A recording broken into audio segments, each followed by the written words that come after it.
好多謝你哋咧，今日同我哋嚟到北海道呢度喎。呢個地方個名咧叫阿茲瑪，其實咧即係阿芝麻咁解嘅。呢一度咧有好多好特別嘅農作物啦，同埋啲生果啊嘛。咁呢度呢一個生果咧，哇，真係我就未見過啦，叫做藍靛果啊。咁你哋知唔知藍靛果係乜嘢啊？你知藍靛果係咩咩？我都唔知啊，所以我哋先嚟呢度啫嘛。行啦。OK。我都好想試下，唔知咩味嘅其實。我都唔知。嘿，係山口さん。こんにちは。こんにちは。私はヘニオンです。and 私のユージ。Yeah. じゃあよろしくお願いします。 Thank you very much。不如我哋問下山口さん咧，喺呢度住咗幾耐啦？山口さん、ここに何年住んでましたか？ここにですね、48年になります。已經48年啦。哇，差唔多50年歷史㗎咯喎！我真係好期待可以快啲見到啲藍靛果啊！ So, ハスカップはどこですか？ハスカップはこちらの方にあります。哦，this way。Yes, let's go。喂，我哋一齊去睇下啦。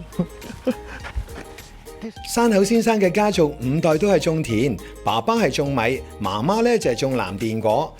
媽媽仲話俾佢聽，藍靛果含有豐富嘅維他命 C， 營養價值十分之高，而且唔係度度都種到㗎。哇！我仲以為咧啲藍靛果咧好大粒㗎，原來好細粒㗎啫喎，好似啲辣椒仔咁樣㗎啫喎。一場嚟到冇理由唔試下嘅。呢粒啊，哇 ！Can eat really？ 試下啦，好唔好啊？哇，好鮮味㗎喎 ！Nice， 我仲以為好燒啊，好酸啊，原來唔係喎。喺呢個時候就交俾特派記者 Yuji 同我哋講下藍靛果小知識。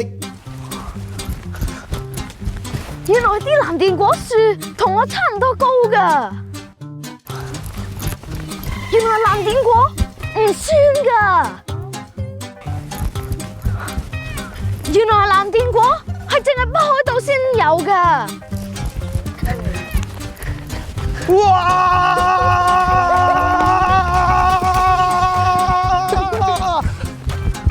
去咗邊啊？佢去咗邊啊？嚇！呢度嘅藍靛果粒粒都咁靚，因為山口先生每一日都花咗好多心機去栽種㗎。不過有時一個天災，咁就好難講咯。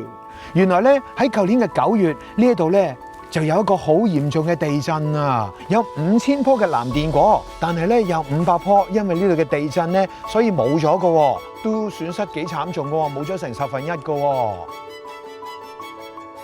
大家知唔知呢啲黑色一包包嘅到底係啲乜嘢嚟嘅呢？